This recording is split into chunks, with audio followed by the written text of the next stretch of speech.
क्या आपके साथ भी ऐसा हुआ? आप सुबह उठे और चाय पीने की इच्छा हुई, जैसे ही किचन में पहुंचे तो पता चला कि गैस खत्म हो गई। आप बाहर गए तो देखे कि जो है सिलेंडर की लाइनें लगी हुई हैं। भाई तो उसके बाद आपने सोचा कि मैं इसे ब्लैक में ले लेता हूं, क्योंकि मरता क्या नहीं करता। जैसे ही आप ब्लैक मार्केट में पहुंचे आपको पता चला कि जो एलपीजी की प्राइस है भाई, वो 2000 से 2500 रुपए हो गए।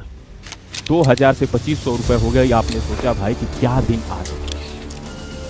और इतना ही नहीं, जो छोटे गैस हैं, छोटे जो सिलेंडर हैं भाई, उसके प्राइस हो गए 200 से 250 रुपए पर केजी। सोचिए कितनी हैरान कर देने वाली बात है। शहरी क्षेत्रों में क्या होगा, यहाँ तो ये भी उपलब्ध नहीं है। तो आज जो है हम जानेंगे इसी सभी मुद्दे पर, उसके क्या कारण है, क्या प्रभाव है और क्या समाधान जो है निकला हुआ है। तो मैं हेमंत सिंह आप सभी लोगों का स्वागत करता हूं। तो चलिए शुरुआत करते हैं। सबसे पहले अपने आसपास तो आप लोगों ने इस तरह की स्थिति देख ही ली है। अब जो है छोटे बड़े सिलेंडर के साथ साथ छोटे सिलेंडर की भी अब लाइनें लगनी शुरू हो गई। ठीक है। आपको पता है कि जो है रेस्टोरेंट में क्राइसिस आ गई है भाई, बेंगलुरु चेन्नई, और यहाँ पर जो है सिलेंडर की सप्लाई पूरी तरह से बंद कर दी गई है। वहीं अगर नोएडा तथा दिल्ली की बात करें, भारी कमी यहाँ पर भारी कमी कमी बताई गई है। ठीक है। भारी कमी जो है बताई गई है। क्या फिर एक तरह से पूरी जनता लाइन लगाने के लिए मजबूर हो जाएगी? आपके सामने एक हैरान देने वाली बात आई है कि झांसी में एलपीजी की जो है सिलेंडर से लोड ट्रक जो है वो क्या कर दिया गया भाई, चोरी हो गई है। 500 प्लस एलपीजी से लोडेड ट्रक जो है चोरी हो गई है। अब जनता इस कदर मजबूर हो गई है भाई, पेट का सवाल है। ठीक है। तो इसके बाद क्या क्या सरकार यही बता रही है कि जो है भारत क्या है, विश्व गुरु है?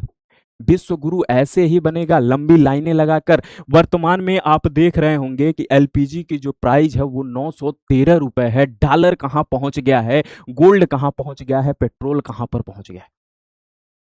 तो इस तरह से स्थिति अपने देश की बनी हुई है। ठीक है। परिवार परिवार जो है, जहां छोटे बच्चे हैं भाई, खाने के लिए परेशान हो गए हैं। पिता सोच रहा है कि कैसे हम उनका पेट भरें। वहीं जो है रेस्टोरेंट मालिक की जो है बिजनेस पूरी तरह से खराब हो गई है। वो लोगों को कैसे भोजन दे, ये भी मजबूर। वर्तमान में आप रेस्टोरेंट में जा रहे हैं तो उस जो लोकल रेस्टोरेंट है उसमें रोटी की कीमत जो है 8 से 10 रुपए हो गई भाई। 8 से 10 रुपए पर रोटी हो गया। स्ट्रीट फूड की तो बात ही अलग है। इन्हें इन्हें जो है एलपीजी तो मिल ही नहीं रहा है। पूरी तरह से इनका व्यापार ठप है। ये स्थिति प्रेजेंट टाइम में अपने देश में आ चुकी है। देखिए, सिलेंडर के दाम अभी आपको बताया कि जो 850 था वो सीधे सीधे कितना हो गया भैया, 950। अभी मैंने बताया कि ये भी इतने क्या, लगभग 2500 रुपए देने पे भी जो है सिलेंडर हमें नहीं मिल रहा है भाई। सिलेंडर नहीं मिल रहा है 2500 रुपए पे। सीधा सीधा वो भाई आम जनता घरेलू पर प्रभाव डाल रहा है। जिनके पास है वो भी क्या कर रखे हैं भाई, गैस को स्टॉक में कर रखे हैं और भारी दामों में क्या कर रहे हैं भाई, बेच रहे हैं। भारी दामों में बेच रहे हैं। ठीक है। भारी दामों में ये बेच रहे हैं। इसका असर पूरे भारत में, दिल्ली हो, कोलकाता हो, हैदराबाद, चेन्नई, मुंबई, सब पर जो है असर, अर्थात पूरे भारत पर इसका असर हो रहा है। पूरे भारत पर असर दिख रहा है। लोग जो है पुराने तकनीकी अर्थात लकड़ी पर दोबारा शिफ्ट हो रहे हैं भाई। अब लकड़ी पर दोबारा शिफ्ट होंगे। जब लकड़ी पर शिफ्ट होंगे तो आप खुद सोचिए कि क्या स्थिति बनेगी भारत की। हम जो है पुराने तकनीक पर आ रहे हैं। पुराने तकनीक अर्थात क्या, लकड़ी पर आ रहे हैं भाई। लकड़ी ईंधन पे जो है खाना बनाएंगे। इसमें क्या होगा भाई, फिर वनों का कटाव होगा। वनों का कटाव शुरू हो जाएगा भाई। वनों का कटाव शुरू हो जाएगा तो फिर मैं आपको बता दूं, सीधे सीधे हम जो है पर्यावरण, सीधे सीधे क्या हो रहा है भाई, पर्यावरण पर कितना नुकसान होगा भाई। फिर जो है हम अपने उस स्थिति में आ गए हैं। चलो एक पॉइंट पे अगर हम बात करें कि भाई ग्रामीण क्षेत्रों में तो ये सुविधा भी उपलब्ध है, लेकिन शहरी क्षेत्रों में क्या होगा भाई? शहरी क्षेत्रों में क्या होगा, यहां तो ये भी उपलब्ध नहीं है। तो ये सारी मुद्दे, इसका संकट क्यों बढ़ रहा है, इसका मुख्य कारण हमें जानने की जरूरत है। ठीक है, इसका मुख्य कारण क्या है? सबसे पहले तो सबसे पहला मुख्य कारण है भाई, यहाँ पर मध्य देशों से जो तनाव की स्थिति ईरान पे बनी हुई, हरमुज जो है, जो रास्ता, जिस रास्ते से एलपीजी आता था, उसको क्या कर दिया है भाई, ईरान ने अभी क्या कर दिया है भाई, उसको रास्ते को रोक दिया है। उसके बाद जो है, और उसका मुख्य कारण क्या है भाई, अन्य देशों पर भारत का एलपीजी को लेकर क्या है भाई, निर्भरता, जिसके कारण जो है अभी क्या है, भारत में ये संकट स्थिति उत्पन्न हो रही है। लगभग लगभग हम क्या करते हैं, 50% जो है गैस क्या करते हैं भाई, आयात करते हैं। ठीक है, और जिसमें से 30% आयात जो है यहीं से होता है, जो अभी बंद है।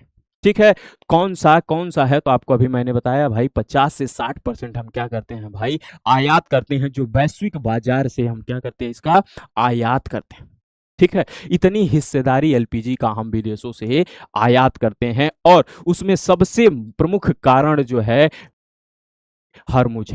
ठीक है, हरमुज जल डमरू है, इसमें सबसे महत्वपूर्ण कारण है, क्योंकि ईरान ने क्या किया है भाई, यहाँ पर क्या किया है, उसने क्या कर दिया है भाई, रोक लगा दी है। ठीक है, रोक लगा दी है, जिसके कारण जो रास्ता भारत को आता था पेट्रोलियम के साथ, यानी नेचुरल गैस के साथ, वो क्या हो गया भाई, अब बंद हो गया। ठीक है, हालांकि थोड़ा सा न्यूज अपडेट आया है कि इसमें दो शिप को जो है अभी ईरान ने भारत के लिए वो क्या कर दिया है भाई, छोड़ दिया है, उसे परमिशन दे दिया है। दो शिप जो है परमिशन दिया है, एक का नाम है पुष्पक और दूसरे का नाम है भाई परिमल। पुष्पक और परिमल नामक दो शिप जो है अब भारत के लिए ईरान से छोड़ दिए गए। ये थोड़ी सी अच्छी जो है न्यूज है, लेकिन क्या इतने से ही चीजें ठीक हो सकती हैं? नहीं होंगी। ठीक है, पूरी तरह से जो है नहीं होंगी। तो ये क्राइसिस पूरा जो है गैस को लेके, ये क्राइसिस, अब इसका समाधान अभी अभी पूरी तरह से नहीं हुआ है, लेकिन गवर्नमेंट जो है लगी हुई है।